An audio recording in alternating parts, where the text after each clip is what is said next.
अल्लाहुम्मा सल्लि अला सय्यिदिना व मौलाना मुहम्मदिन।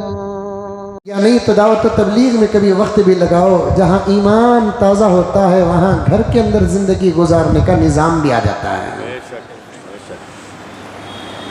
कितने लोगों को प्याज तक काटना नहीं आता था, 3-4 दिन अल्लाह के रास्ते में क्या निकाले कि उनको तो दाल बैगन पकाना आता है। अल्लाह का रास्ता है साहब, फिर भी हमारे ऊपर इल्ज़ाम है कि हम दावत को मानते नहीं। ख़ास तौर पर मौलवी साहबों पर तो बड़े हमले हैं। उल्टा हमको भी पूछते, आपका वक्त भी अल्लाह के रास्ते में लगा है? नहीं नहीं नहीं, हमेशा पूरी ज़िंदगी सास के रास्ते में लगा है।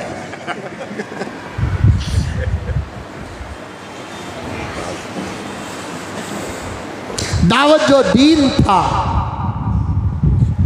तबलीग जो दीन था, आज कुछ नाअहल दाखिल होने की वजह से पूरा दावत बदनाम हो गई। मैंने वही मोहब्बत भरा एक तबसरा हजरत इलियास साहब रहमतुल्लाह अलैह पर किया। जमाने का फासला है, अगर हयात होते तो मैं हजरत की खिदमत में इस बात को रखता। छोटे को बड़े के सामने गुजारिशात रखने पर कोई माँ का लाल रोक नहीं सकता। मैं हजरत की खिदमत में अर्ज करता, हजरत आप दावत के उसूल जो बनाए हैं उन उसूलों में कुछ उसूलों का इजाफा अगर कर देते तो आज ये हालत ना आती।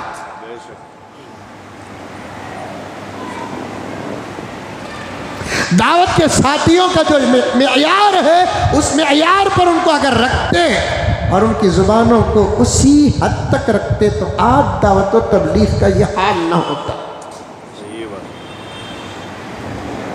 और उस वक्त ये भी अगर साफ साफ हो जाता, दावत और तबलीग दीन के शोबों में से एक शोबा है, दीन ही मुकम्मल नहीं है।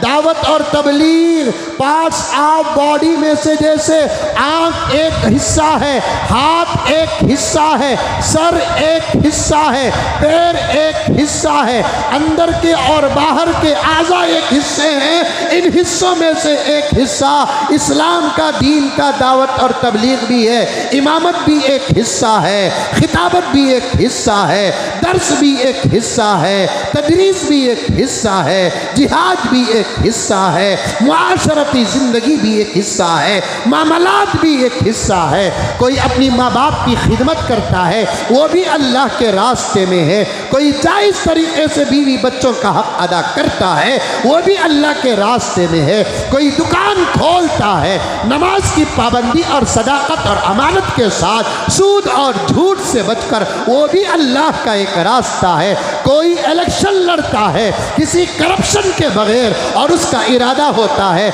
मैं मेरे अपने इहाते को और इलाके को हुकूमत के फ़ायदों से आरास्ता करूँगा, वो भी अल्लाह का एक रास्ता है। अगर कोई पागल ये कहता है यही दीन है, इसके अलावा कोई और दीन नहीं है, आज से 10 साल पहले उसे हम लोग दीवाना समझते थे, उसे पागल समझते थे। आज अगर कोई कहता है दावत ही दीन है, तबलीग ही दीन है, समझो कि इस वक्त के फितनों में से एक फितना है। कुछ लोग कहते हैं ना, इज्तिमाआत में बैठकर तुम्हारा अपना शोबा है तो अपने शोबे की फजीलत बताओ और उसके अलावा दूसरे काम की तरफ तरगीब भी दो। ऐसा न कहो कि यही एक रास्ता है, इसी से दीन फैला है, इसी से दीन फैला है, दूसरा कोई रास्ता नहीं दीन के फैलने का। ये फितना है, ये दुश्मनों की साजिश है, दज्जालों में से एक दज्जाल है।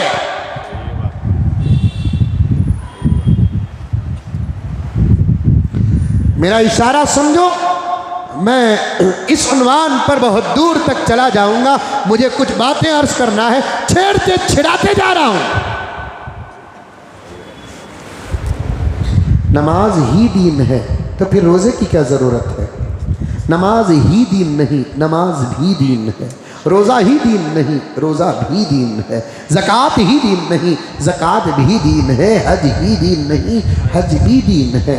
माँ बाप को देखना ही मुआशरत नहीं है, माँ बाप को देखना भी मुआशरती ज़िंदगी है। बीवी का हक़ अदा करना भी मुआशरती ज़िंदगी है। बच्चों के हुकूक अदा करना भी मुआशरती हुकूक है। अपने आप की फ़िक्र करना भी दीन है।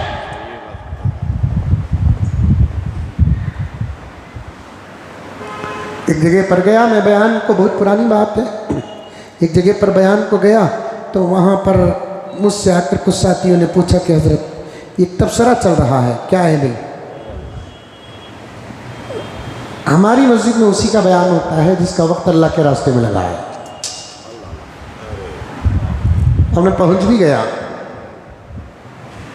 दोपहर का खाना भी हो गया अल्हम्दुलिल्लाह, मस्तूरात में भी बयान हो गया। असर के बाद आराम का वक्त था और मगरिब के बाद बात थी। असर और मगरिब के बीच में खिचड़ी पक रही है। हमारी मस्जिद में उसी का बयान होता है जिसका वक्त अल्लाह के रास्ते में लगा है। अब मेरे पास एक जमात आई, अब आकर पूछने लगी कि मौलाना आपका वक्त अल्लाह के रास्ते में लगा है, अब कौन टीवी नो टी में घुसा तो मैं भी घुस जाता हूँ। मैं बोला पहले ये बताओ कि अल्लाह का रास्ता क्या है, पहले ये बताओ कि अल्लाह का रास्ता क्या है। मुसलमानों, किसी वक्त की नमाज में दुआ के बगैर मुसल्ला न छोड़ना। इहदिनस सिरातल मुस्तकीम आयत कुरान सूरतुल फातिहा की इस आयत को अपनी दुआ का हिस्सा बना लेना।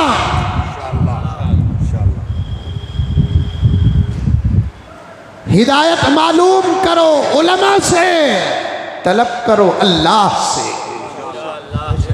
बताने वाले गलत हो सकते हैं, देने वाला गलत नहीं होगा।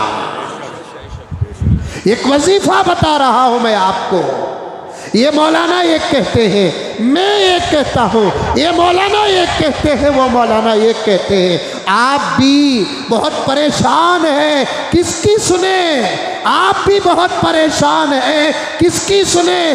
जब वो कहते हैं, ऐसा बयान करते हैं कि सदाकत उन्हीं में नज़र आती है। मैं बयान करता हूँ तो आपको ऐसे महसूस होता है सदाकत मुझ में नज़र आती है। ये बयान करते हैं तो ऐसा महसूस होता है सदाकत और हक़, तौहीद और रिसालत, अज़मत सहाबा, अल्लाह अकबर, कुरान पर अमल और हदीस पर अमल, इन पर ही नज़र आता है। आप भी तो परेशान है, आपकी परेशानी को मैं समझता हूँ, हजरत उलमा समझते हैं, लेकिन आपको एक काम करना है, आपको एक काम करना है, दीनी माहौल में आना है। पहला काम उलमाए हक़ के साथ जुड़ना है, दूसरा काम अपने अकल का इस्तेमाल करना है, तीसरा काम, इन तीन कामों से पहला काम है कि आप हिदायत को अल्लाह के पास से डायरेक्ट तलब करना है।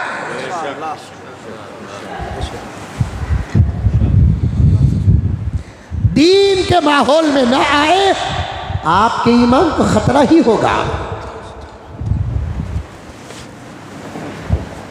उलमा के साथ अगर ना जुड़े, ईमान को खतरा होगा। अकल को भी इस्तेमाल करो। नेमत खुदावंदी है ये, और उसके साथ साथ अल्लाह तबारक व तआला के दरबार में दुआ भी करो, अल्लाह सीधा रास्ता अता फरमा। दुआ बहुत बड़ी है, शॉर्ट एंड स्वीट दुआ, इहदिनस सिरातल मुस्तकीम। उसके बाद जो मैं पढ़ूंगा अगर वो याद नहीं है तो दूसरी आयत सूरह फातिहा की पढ़ लो। सिरातल लज़ीना अनअमता अलैहिम,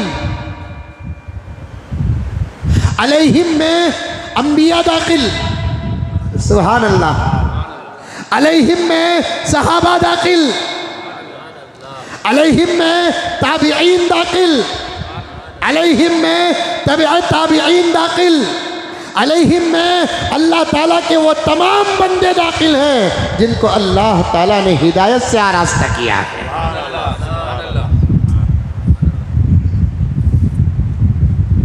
मेरे अब्बा ज़करिया साहब रहमतुल्लाह अलैह